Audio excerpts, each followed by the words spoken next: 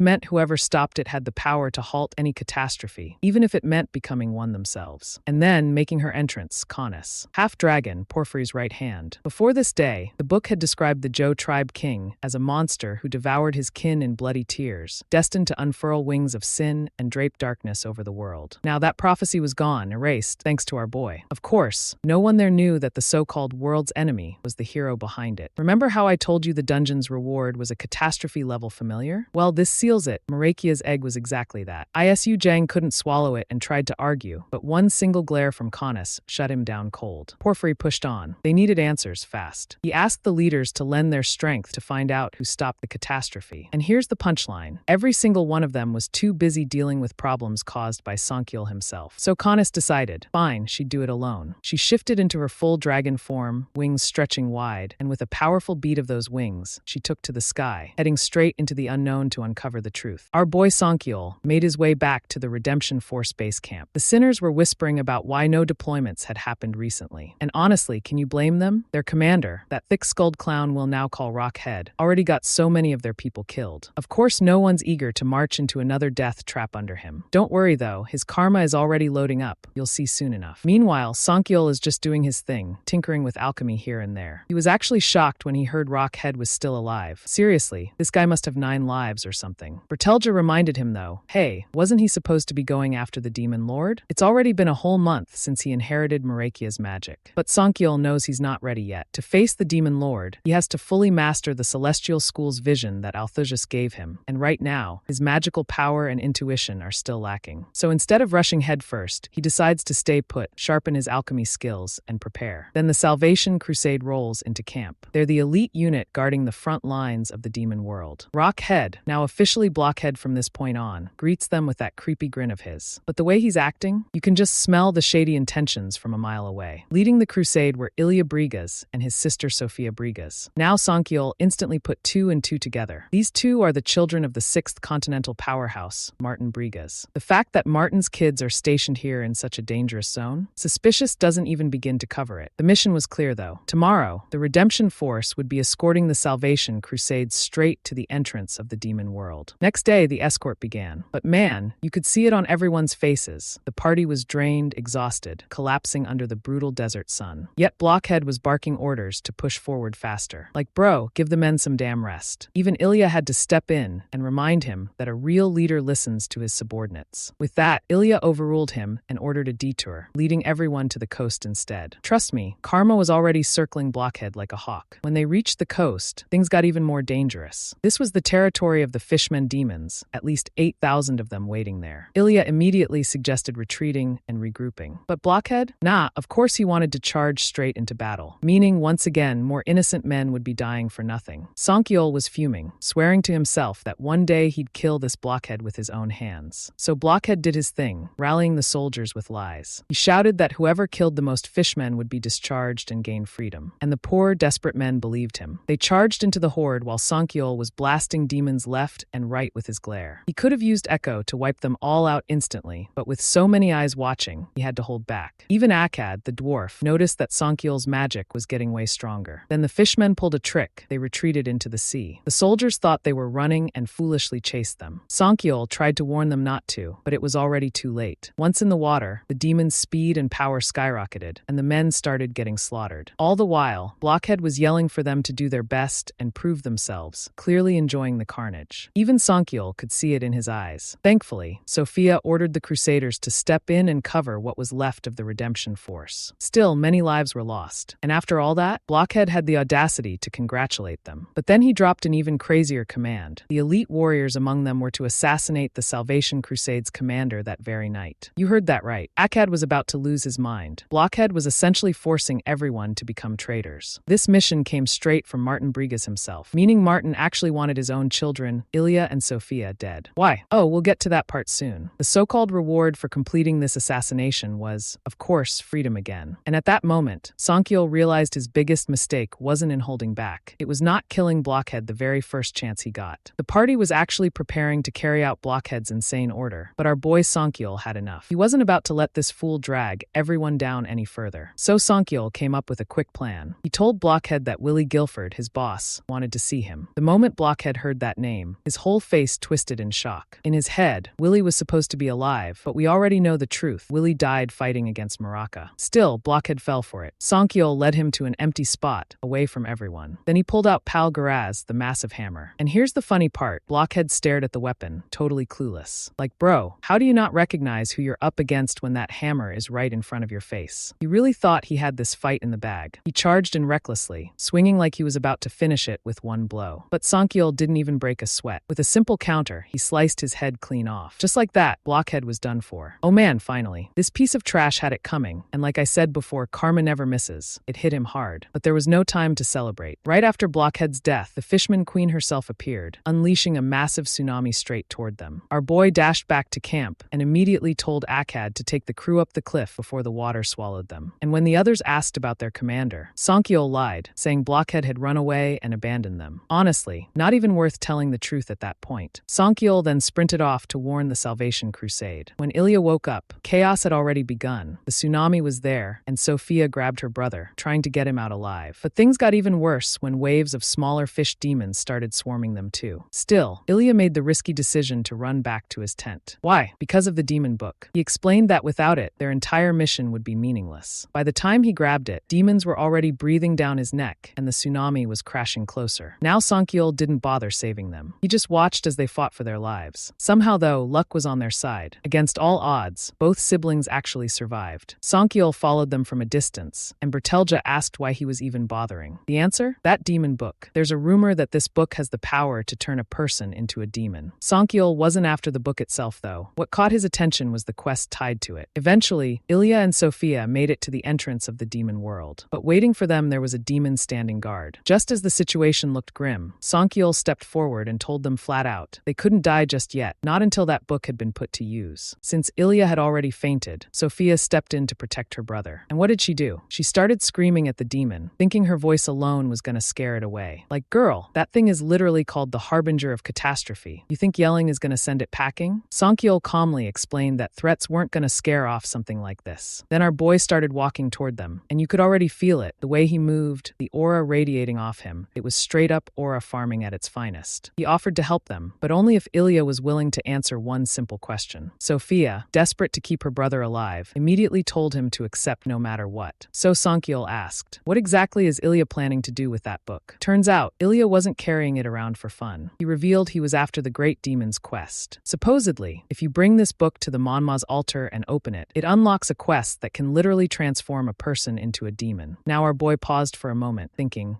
is it really worth saving a guy who actually wants to become a demon? But then the siblings' real story came out. Their father, Martin Brigas, doesn't tolerate anyone he considers weak or useless. He straight up murdered their own mother, and now he's trying to wipe out his two sons as well. Hearing this, Sankyol's interest peaked. A revenge story? Oh, he was definitely down to see how this played out. With a smirk, he handed Ilya a potion, basically saying with his face, what can I say? I'm just a curious guy. Right then, the Harbinger of Catastrophe charged at them. But Sankyol was already prepared. He drew out his Heartfire sword, swung it once, and unleashed a blazing wave of fire that reduced the demon to ashes in an instant. With the threat gone, Sankyol and the siblings set their sights on the city of demon worshippers known as the Two Towers. Each tower belonged to a major demon, Meadora and Carol Sherrick, who were locked in some territorial dispute. Naturally, our boy led them to the nearest one, the Red Tower. But as they approached, they were caught off guard. A whole city surrounded the tower, and at first glance it looked human. But on closer look, not exactly. These people had twisted their own bodies to resemble demons. Things escalated when one of these demon-like humans spotted the book in Ilya's hands. His eyes lit up with greed, and of course, others joined in too. They all wanted it. Sankyol asked them where he could find Meadora, and one demon sneered, pointing to the top floor of the Red Tower. He added that the great demon's quest begins once the book is presented to Meadora. But instead of answering nicely, that same demon lunged to snatch the book. Sankyol whipped out the Cassandra whip and reduced him to ash on the spot. Seeing that, the other demons wisely decided to escort the party to the tower instead. The Red Tower, also known as the Tower of Bliss, was not what anyone expected. Once inside, the place was overflowing with desserts. Cakes, pastries, even a giant bowl of chocolate. It was like stepping into a cursed candy land. The demon host smiled and invited them to dig in. For a split second, Ilya and Sophia almost fell for it, about to stuff their faces, but Sankyol cut in with savage sarcasm. He told them it was astounding how they had an appetite for food prepared by a literal maggot demon. And just before the creature could spring its trap, Sankyol casually fired off a glare and killed it without even breaking stride. Finally, they reached the top floor, Miyadora's grand hall. The moment the door opened, the smell hit them. It was stinky as hell, the kind that makes your stomach turn. And there it was. The mighty great demon Miyadora was nothing more than a gigantic, revolting maggot. Ilya didn't waste any time. He threw the demon book on the ground, dropped to his knees, and bowed before the creature, begging it to turn him into a demon. Miyadora, the big nasty maggot demon, created something called the Manhwa's altar. And trust me, you don't want to picture it. This altar was literally made out of wriggling maggots. Disgusting. He told Ilya to place the demon book on top and warned him clearly, if he failed, he'd spend the rest of his life crawling around as a maggot. But Ilya, stubborn as ever, had already made up his mind. He set the book on the altar and the quest activated. The journey to bliss. The quest gave Ilya one goal: annihilate every single resident of the Tower of Order, which was the Blue Tower. The rewards were 5 points of strength, 5 points of magical power, and citizenship in the Tower of Bliss. So off they went to the Blue Tower. On the way, Ilya had the nerve to grab Sankyol's arm and ask why he was even helping them, since he clearly wasn't interested in becoming a great demon. Our boy gave it to him straight. He didn't care about demon power. He just wanted the magical power and intuition points this quest was offering. Nothing more. The moment they entered the tower, 2 citizens blocked their path, both armed with swords. Ilya said they wanted to see the administrator, but one of the citizens immediately snapped and lunged at him. Sophia reacted fast, cutting him down. But before she could relax, the other one rushed her from behind. That's when Sankyol stepped in. He threw his sword, flames bursting out as it struck, saving her life on the spot. With those 2 defeated, the system awarded the promised strength and magical power points. But the funny part, Sankyol already had max strength, so the system reminded him he couldn't receive any more, basically saying, "Sorry bro, you're too strong for this basic reward." Sophia noticed it too and was stunned. She couldn't wrap her head around how a so-called wizard could be capped out on strength points. They continued upward to the 2nd floor, the Hall of Justice. And you can probably guess how that went. The citizens there didn't last long either. But one of them stood out. This guy was holding a massive hammer and actually survived the first clash. Ilya, thinking he could finish him off, charged in recklessly. The hammer wielder swatted him away. Ilya was struggling hard, completely out of his depth. Sophia was about to step in, but Sankyol stopped her. He told her flat out, if she didn't want to end up like her brother, she needed to stay back. Our boy wasn't playing around anymore. He pulled out obsidian powder to boost his magical attack, then blasted the citizen with a glare. Once it was over, he'd had enough. He grabbed Ilya and gave him a serious warning. This was the last time he'd save him from his own reckless stupidity. But of course, Ilya wasn't listening. His mind was too wrapped up in becoming a demon and taking revenge to notice anything else around him. Finally, they reached the chamber of Sherik. And you already know, after one tower had a maggot demon, the second one had to be just as nasty. Sure enough, Sherik wasn't majestic or intimidating. He was a giant fly demon buzzing in front of them. Ilya's eyes lit up, already fantasizing about killing this thing for the quest. But Sankyol wasn't interested in playing around. He cut straight to the point and demanded Sherik hand over the 2nd demon book. Sherik couldn't believe Sankyol actually cracked the whole thing. This quest was meant to make the 2 towers keep each other in balance, and yet our boy figured it out just like that. Sherik handed over his demon book, and the moment Ilya pulled it out, the quest kicked in, the journey to order. Their mission was clear: wipe out the residents of the Tower of Bliss, those poor souls who drowned themselves in pleasure. Same as before, the quest rewards were 5 points of strength and 5 points of intuition. Sankyol didn't waste time. He told Ilya to let his sister be the one to carry the demon's book. On the road to the Red Tower, they ran into more corrupted citizens, and LOL, our boy had already seen enough of these guys. He didn't even wait. He dashed right in and lit them up with his heartfire sword, completely roasting them. While he was fighting, Ilya turned to his sister and asked if she really trusted Sankyol. His sister, the smarter one of the 2, explained that they had made it this far thanks to him, so trusting him a little longer wouldn't hurt. But you know Ilya, he doesn't really think things through. Instead of listening, this idiot stole his sister's demon book and ran back to pick a fight with Sherik. Of course, that ended exactly how you'd expect. Sherik crushed him and was about to devour him whole when Sophia and Sankyol came back. And let's be real, Sherik is nothing but a damn fly compared to Sankyol. Our boy flat out refused to help. And honestly, why would he? Ilya made his choice to go back, so let him deal with it. Sophia, though, being the one who actually takes responsibility, stepped in. She told Sankyol that if she failed, at least he had to step in to save Ilya. Brave girl dashed in against Sherik, but the bastard sent a swarm of flies at her. She cut some down, but there were just too many. One fly stabbed her in the back, then the rest closed in around her. While Sophia was struggling, Sherik had already started eating Ilya. That set Sophia off, and she went full rage mode, slicing into one of Sherik's limbs. But even with her bleeding and cornered, Ilya still couldn't shut up about wanting to become a demon. He didn't care about his sister, nothing. Sophia kept Sherik busy while Ilya ran off to Sankyol begging for help. Sophia held the the line, fighting through the swarm, even as they stabbed into her body over and over. Meanwhile, Ilya crawled over to Sonkyol, crying and begging him to save them. Sonkyol just looked him in the eye and asked, "Who do you actually want me to save?" That hesitation from Ilya said everything. And that's when Sonkyol pulled out his pal, Garaz. The instant Ilya saw it, he realized the truth. This was him, the world's enemy. And now our boy, he was beyond pissed. Our boy straight up told Ilya to shut up and just sit there like the piece of trash he is. And to make it funnier, Bertelja even jumped in calling him a jerk. Even this fly demon hovering around knows exactly who our boy is. And get this, the fly actually thought he was about to become the next demon king. Like, bro, sit down. That dream is cancelled. So our boy powered up the pal Garaz and wiped out all the small flies in one strike. The blast was so strong it even hit Shark. Without wasting time, he dashed forward and smacked Shark so hard the guy went flying, crashing far away from the tower. Quest complete. The reward? A random treasure chest and the symbol of the great demon. But the sad part, Sophia didn't make it. She died, and honestly I can't help but blame Sonkyol for not saving her. We all know how his personality works though. This isn't the first time he let someone go like that. At least he granted her final wish, which was to save her brother Ilya. And speaking of Ilya, the dude just ran straight at the symbol because if he gets it, he can become demon. What can I say? Absolute trash. Your sister just sacrificed herself for you, and all you can think about is turning demon? Our boy, on the other hand, saw this as the perfect chance because once Ilya turns demon, it'll mess with human subconsciousness and spread corruption. Now let's switch scenes. We head over to the Traun Vigilante Training Center, where soldiers are training under Commander Ferrum Daggett. Above him sits Martin Brigas, the Traun Margrave of the Demon World frontline. Martin's having some high-level guests from the Iron Blood Knight envoy. They came begging for reinforcements since most of their mobile fortresses are already destroyed, countless knights dead, and they can't hold out much longer. But instead of sending help, Martin, being the arrogant trash he has, mocked them, saying they're weak and flat-out refused to send reinforcements. Thing is, Songtik Joe, the commander of the Iron Blood Knights, isn't the kind of guy to just let this slide. Martin's own servants tried to talk some sense into him, telling him the knights already lost 60% of their forces, and they're barely hanging on. Martin, he laughed like a maniac and said he never liked Songtik Joe anyway. His real plan is nasty. He wants the Iron Blood Knights to fall so he can take their place. That's actually why he even created the Traun Vigilantes in the first place. Now back to Songtik Joe. The guy is boiling after hearing Martin refuse to help. And instead of just waiting to die, he started cooking up something dangerous. He sat down with a demon and made a deal to join forces with that demon's king. Once the deal was set, the demon vanished to inform his king. Looks like Martin's about to run into karma real soon. Meanwhile, our boy Sonkyol was camping out alone. Bertelja noticed he looked a bit down and asked if he's not going back to the redemption force. But our boy, he's done with humans for now, so he's going solo. Just then, an explosion ripped through the area. It came from the Stormfront dwarf stronghold. Technically, the Iron Blood Knights should have been helping the dwarves, but since they're struggling too, no help came. So our boy stepped in to help the dwarves. Now you might be asking why he'd do that. Well, turns out back in the past, he literally got the dwarves so drunk they all passed out, and while they were out cold, he stole the Pal Garaz, the hammer the dwarves themselves created. And don't forget, he once robbed the Infinite Vault too. So yeah, it's becoming pretty clear why he's called the world's enemy. And trust me, there's another huge reason for that title, but I'll get to it later. The dwarves were under siege by a demon commander and his army. We're talking full-on war, the kind where everything around you is burning and crumbling. Every time a demon even thought about getting close to the fortress, called Bomba, the Stormfront Post dwarf commander would wipe them out instantly. But then the demon commander ordered his barrier destroyer demons to charge forward. And that was a big problem because if those monsters actually got close, the fortress wouldn't stand a chance. Just when things were about to get desperate, meteors suddenly started raining down from the sky, smashing demons left and right on a massive scale. Yup, that was our boy making his entrance, dropping meteors like it was nothing. The demon commander, furious, ordered his army to rush Sonkyol directly, but our boy once again unleashed the power of the skies, calling down another meteor storm that bombed the whole battlefield. At this point, the commander completely lost it and personally charged at Sonkyol, but our boy wasn't shaken. He whipped out the Cassandra whip and lit up the demons that dared to get close. The moment the demon commander saw that whip, he froze in shock, like, how the hell does a human even get his hands on that? Before he could process it, the dwarves fired off their cannons and completely crushed the commander along with what remained of his forces. With victory in hand, the dwarves celebrated with a massive banquet in their hall. And of course, our boy went all in, drinking non-stop, while Kal Bomba laughed his head off watching how Sonkyol could actually hold his liquor better than most dwarves. In between the laughter and drinks, Sonkyol asked why the Iron Blood Knights hadn't sent reinforcements. That's when we learned the truth. Kal explained they were already struggling on their own, and Commander Songtik couldn't even rescue his own son from the Summon Palace. That got our boy thinking, wait, is this all connected to me killing Aram Park? But no, we know the real reason, Martin. Even Call made it clear. Martin's been refusing to send any help to the Ironblood Knights, deliberately trying to wipe them out so his successor, Farum, can rise to power. After explaining all this, Call told our boy it was time to move out. They were heading to the gathering point. Turns out Martin Brigas had sent out invitations to all nations and races on the Demon World frontline, mobilizing them all to one set of coordinates. And here's a cool detail. Those coordinates, if you punch them into Google Maps, they actually point to the border between North Korea and South Korea. Nice little Easter egg from the author right there. While marching with the dwarves, they even started singing a mocking song about Songkyol, not realizing he was literally walking among them. The song went like, Songkyol Kim, you scoundrel, return the Pal Garaz, you bastard. Worthless Songkyol Kim, return the Pal Garaz, the otherworld's menace. Even Bertelja couldn't hold back her laughter at that one. She found it hilarious. Eventually, they arrived at the central gathering point of the Allied forces. Call pointed out how just one letter from Martin was enough to mobilize this overwhelming force, proving the guy had massive influence. Standing right beside Martin was his chosen successor, Farum Daggett, which made everything fall into place for our boy. He finally understood why Ilya had ended up in the miserable state he's in. He also noticed Songteek glaring daggers at Martin, and knowing his temper, there's no way he'd let Martin push him around without a fight. And just when things were heating up, Sujin appeared, walking straight toward our boy, instantly sparking memories the moment he laid eyes on her. Our boy finally reunited with Sujin, and the funny thing, she recognized him instantly, not because of his face or anything, but because he's still wearing the exact same clothes. Sheesh, talk about not changing your drip. Anyway, Sujin revealed she's now with the assassination order, which made our boy raise an eyebrow, because those guys don't exactly welcome returnees with open arms. In fact, they downright despise her, calling her the one who shook the axis of time. Then she leaned closer and dropped something wild. In the future she came from, there's a rumor that the world's enemy appeared here and ended the war. And the hilarious part, she has no idea she's talking to the very person she's describing. And you all know she knows his real name, Songkyol Kim, which is the exact name of the world's enemy. But thanks to the veil of the deceiver hiding his true appearance, she can't connect the dots. Now, our boy had one thought in mind. I'm not revealing my identity no matter what. So he figured, hey, they only got half the story right. Problem is, Sujin already reported this to the higher-ups, which means if the so-called world's enemy doesn't show up, her life's basically on the line. Right then, Call called everyone to organize the troops. Our boy slipped away, but Sujin yelled after him, saying she's looking forward to tasting another one of his dishes again. Shift scenes now, at the gathering point of the Allied forces near Simpa province, inside what's pretty much an unofficial world council. Sujin stood before the leaders of the assassination order and shared her story about the future. The second continental executor, Aquaroa, was baffled. He couldn't understand how the world's enemy could bring about the end when he couldn't even handle the demon lord. The fifth head, Shamal Rajput, also scoffed at the idea that a mere human could end the world. But then the third continental head, the wandering king Kromgald, former king of Litiginia, stepped in and said he believed Sujin. He pointed out that there's always a chance for something like that to happen. Now here's where it gets messy again. Everyone basically hates our boy. Why? Because the catastrophes are balanced as long as the demon lord remains alive. And our boy? He's aiming to kill the demon lord. But once he does, the 7 heroes will resurrect and throw the world into chaos. Another big reason he's public enemy number 1. The leaders decided they need to stop Songkyol before he can ascend to demigod status. They're even underestimating him, thinking he might have physical strength, but his magic is still child's play. Meanwhile, we all know our boy has been grinding like crazy, raising his magic every chance he gets. Now let's head to Harapaya Hill. The Allied forces were stationed there, staring down a demon army of at least 100,000 troops. The dwarves took the central rear, backed up by the Troan vigilantes and Elven arrow guard covering them from front and back. On the left flank stood the turbaned Shamshir, led by Armik the Brutal. The right was defended by the Ironblood Knights' Ironcraft Bastion. But the problem was obvious. The knights didn't have enough manpower to even operate the bastion properly. Our boy thought to himself, if Martin Brigas dares to play with people's lives just to protect one of his successors, he'll make sure Martin pays with his own. Then the demon who had made a deal with Songteek Joe showed up in the sky. He delivered a message from Commander Fronteroa of the demon army. The demons said they simply want to support those willing to become demons, asking for a clear path in exchange for safety and access to high-level black magic. Martin's response: he fired a magic arrow right at them, basically saying, no deal. After that, he ordered Farum to be ready to move to the right and take control if the Ironblood Knights fell back. Once Farum succeeded, Martin planned to formally introduce him as his son. And just like that, the battle began. Our boy decided not to rush in. Instead, he stayed to the side, raining meteors on the enemy forces. But make no mistake, after this war, his eyes are locked on Martin Brigas. That man is his next target. The war is fully fully raging now, and it's brutal, demons and the allied forces clashing, tearing into each other without mercy. Of course, as expected, the Ironblood Knights started backing down because they were way too short on people to hold the line. That's when Martin swooped in with his troops, pretending to be the savior. But let's be real, the guy only wanted the glory so he could climb higher in the hierarchy. But then things went from bad to worse. The gorilla Tam Tam showed up, chomping humans left and right like they were snacks. This monster charged straight toward the dwarves, forcing them to shift their artillery to draw its attention. Problem? The artillery didn't even scratch it. So the dwarves did what they do best, pulled out the shield formation, everyone raising their shields together like a steel wall. Then, in perfect sync, they launched their iron chains to immobilize the beast. And let me tell you, these chains are no joke. Not even a dragon could break through them. With Tam Tam locked down, the elves seized the chance, raining down waves of fire arrows and engulfing the massive gorilla in flames. Meanwhile, over on the left flank at Armuk's camp, the infernal siege engine was giving everyone hell. Our boy decided to lend a hand, and oh man, did he deliver. He unleashed a meteor, followed by an echo spell, raining down not one but multiple meteors that smashed into the siege engine and the demons surrounding it. The destruction was insane, an absolute firestorm, and the scene was nothing short of satisfying. While that was happening, Songtik was holding his own, cutting down demons with ease, but he raised the question, who's operating the Ironcraft Bastion? Turns out no one. Most of the Ironblood Knights had already fallen, leaving the bastion abandoned. That's when even more demons swarmed in, tearing apart the remaining knights, until finally, Farum entered the field and started cutting them down. At first glance, Martin's plan seemed flawless. Let the knights die, swoop in, take the glory, and rise in rank. Songtik revealed his true colors. He suddenly transformed into a demon right in front of everyone. Remember that deal he made with the demon who appeared earlier? Yep, this was the payoff. Now fully a demon, Songtik summoned his own small army of little demons and ordered them to attack, with one goal in mind: take down Martin for what he had done. Honestly, I was kind of rooting for that outcome. Would have been poetic justice to see Martin fall like a blockhead. Anyway, Farum sprinted back to Martin to warn him that Songtik had betrayed them. Songtik was slowly advancing toward Martin, fueled by revenge, and to make matters worse, enemy reinforcements were pushing from the front while a gargoyle unit was closing in from the right. It was the perfect storm for disaster, and it was clear the allied forces were on the verge of losing everything. Martin, being Martin, wasted no time in declaring retreat. And let me be clear, his retreat wasn't some tactical fallback. It was straight up abandoning the left flank to be slaughtered while he ran for his own life. With him gone, the remaining allied troops were left doomed. That's when Songkiol stepped onto the battlefield and learned from Call the grim truth. Martin had fled, and Songtik had turned into a demon. Call, ever the unshakable warrior, gave our boy an escape griffin to get him out of there. But Call also made it very clear. Dwarves never turn their backs on the enemy. They would stay and fight to the last breath, holding off the demons as long as they could. Riding the griffin, Songkiol flew straight to Armuk's position. But what he found there was no better. Armuk, just like Martin, was preparing to abandon his own men, running for his life and leaving his soldiers to die on the battlefield. The sight was disgraceful. But then something clicked. Armuk recognized our boy. He realized this was the same man he had seen back in the White Square at the Summoning Palace. And before he could even process it fully, Songkiol revealed his true identity. The shock on Armuk's face said it all. He knew exactly who our boy really was. Punishment came quick. Our boy jumped in, enlarged Palgaraz, and with one mighty strike, Armuk was gone for good. That's justice served right there. And here's the thing, no matter how much humans reject him, Songkiol just can't turn his back on them. That's when he decided enough is enough. He'll end this war himself. Meanwhile, Call and his dwarves were still in the thick of it, fighting hard while backing up the elven archers. But then things escalated. A massive hydra appeared right behind Call. The moment it lunged forward, our boy came crashing in, smashing the hydra down with a single devastating blow. Call caught sight of Palgaraz and instantly knew the world's enemy was here. Then remember that demon Songtik made a shady deal with? He wanted to step in, but Songkiol pulled out the Cassandra whip, ignited it in flames, and wrapped the demon in fire until he was nothing but ash. At this point, our boy wasn't even bothering to hide anymore. He straight up turned to Call and thanked him for the ride on the griffin, and that's when Call realized the wizard man who had been helping them all this time was the world's enemy himself. Then came another scene. Somehow, one soldier from the Ironblood Knights was still alive in the middle of all this chaos. Just as a creepy demon was about to eat him, Songkiol stepped in, crushed the demon with one blow, and told the soldier straight up, "Stay back if you want to live." But of course, more twisted, massive demons crawled out toward him. This is where Songkiol lit up the battlefield. He unleashed the flames of the Cassandra whip, engulfing all those demons in fire. At this point, let's be honest, his nickname should change from World's Enemy to World's Strongest. Surrounded from every direction, he stood his ground, fighting with both Palgaraz and the Cassandra whip, annihilating wave after wave of demons all alone. Even the demon army's commander, Fronter Fronteroa, the 8th rank in the demon order, was shocked. Watching one man hold back hordes of demons like this, it didn't make sense. Once Fronteroa confirmed this was indeed the world's enemy, he panicked and issued a direct order: kill Sankyol at all costs. Foolish move, really, thinking that sending everyone to rush him would change anything. The moment our boy reveals who he truly is, the outcome is already sealed. He pulled out obsidian powder, pointed Palgaraz forward, and combined glare with the echo skill. What came next was a colossal magic beam that ripped through the battlefield, annihilating everything in its path: demons, monsters, and even Fronteroa himself, gone in an instant. But while this was happening, the Assassination Order's higher-ups were watching, completely stunned. They realized the world's enemy wasn't just capable of brute force anymore. He had learned devastating magic too. The Wandering King spoke up, warning that if the Demon Lord dies, the 7 heroes will awaken from their slumber. Shamal Rajput lost it, shouting that under no circumstances should Sankyol be allowed to kill the Demon Lord, because if the 7 heroes rise, the ruling class of the other world will be thrown into chaos. They all agreed on one thing: protect the Demon Lord at all costs. And Sujin, she was left speechless, realizing the boy she knew, Sankyol, was the world's enemy all along. Back on the battlefield, the dwarves, who had just been saved by him, suddenly turned their weapons on Sankyol, demanding he return Palgaraz. Bertelja immediately snapped, furious that after everything he'd done, saving their lives, they still treated him like an enemy. And to make matters worse, even though Fronteroa was dead, more demons began pouring in, targeting Sankyol now that they saw his ties to the allied forces. Bertelja was frustrated, pointing out how ridiculous this was. No matter what he does, no one will ever thank him. Everyone hates him anyway. But Sankyol stood firm, gripping his weapon. He told her, "I'll stay here until the reinforcements arrive." And when she pressed him on why, his answer was simple: because it's my destiny and my mission. As the dwarves were still attacking and Bertelja was yelling at our boy, suddenly, time just froze. Like literally, everything around Sankyol stopped moving. And then who shows up?